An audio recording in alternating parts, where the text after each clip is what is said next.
తెలంగాణ బీళ్లకు గోదావరి నీళ్లను మళ్ళిచ్చిన ఒక బృహత్తరమైన project Kaleshwaram project. ఆ ప్రాజెక్టు మీద కాంగ్రెస్ పార్టీ ఎలక్షన్లకు 3-4 ఏళ్ళ ముందు నుంచే భయంకరంగా విషం జిమ్ముతూ మొదటి రోజు నుంచి ఈ ప్రాజెక్టును బద్నాం చేయాలన్న ప్రయత్నం ఎంత గట్టిగా చేసిందో, ఎట్లా ప్రజల మనసుల్లో లేని అనుమానాలను చొప్పించి అడ్డమైన ఆరోపణలు చేసి ఇష్టం వచ్చినట్టు నోటికి ఎంత వస్తే అంత మాట్లాడి మళ్ళీ ప్రభుత్వం వచ్చిన తర్వాత కూడా అదే ట్రెండు, అదే వరుస తప్ప ఇంకోటి లేనేలేదు. తెలంగాణకు వరప్రధాని లాంటి కాళేశ్వరం ప్రాజెక్టు మీద చివరికి కక్షగట్టి తెల్లారు లేస్తే రాహుల్ గాంధీ గారు దుమ్మెత్తిపోస్తూ ఉంటారు.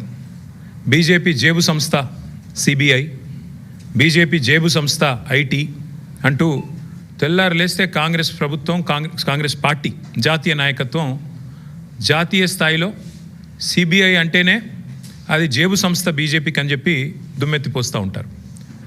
కాళేశ్వరం ప్రాజెక్టు మీద ఈ ముఖ్యమంత్రి గారికి ఎంత కక్ష అంటే చివరికి ఏ సిబిఐనైతే రాహుల్ గాంధీ గారు అనునిత్యం తప్పుపడుతూ ద్వేషిస్తూ ఇది బీజేపీ జేబు సంస్థ అని మాట్లాడతారో, చివరికి ఆ కాళేశ్వరం ప్రాజెక్టు మీద ఇక్కడ ఏమీ లేదు, కొండను దవ్వి ఎలక కూడా పట్టలేదు కాబట్టి 22 నెలలు మరి టైంపాస్ చేసి కోట్ల రూపాయలు తగలబెట్టి కాళేశ్వరం కమిషన్ అని పెట్టి పీసీ ఘోష్ గారి కమిషన్ వేసి కొండను దవ్వి ఎలుకను కూడా పట్టలేని పరిస్థితుల్లో మళ్ళీ కొత్తగా సిబిఐ కప్పచెప్తున్నా అని ఒక కొత్తగా నాటకానికి తెరదీసినారు.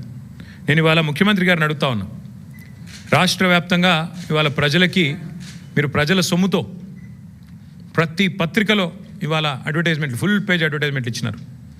ఏమని? మల్లన్న సాగర్ నుంచి నీళ్లు తీసుకొచ్చి మూసీకి అనుసంధానం చేసే ప్రాజెక్టుకు, బృహత్ ప్రాజెక్టుకు ముఖ్యమంత్రి గారు ఇవాళ శంకుస్థాపన చేస్తున్నారు అని చెప్పి మరి ఫుల్ పేజ్ ప్రకటనలు ఇచ్చినారు.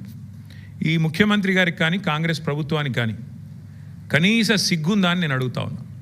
కనీస మాత్రం ఇంగితం ఉందా? కనీస మాత్రం సోయి ఉందా మీకు? సరిగ్గా వారం కిందట, ఇదే సోమవారం నాడు, వారం రోజుల కిందట కాళేశ్వరం ప్రాజెక్టు మీద కక్ష కట్టి సిబిఐ ఎంక్వైరీ అని పెట్టినారు.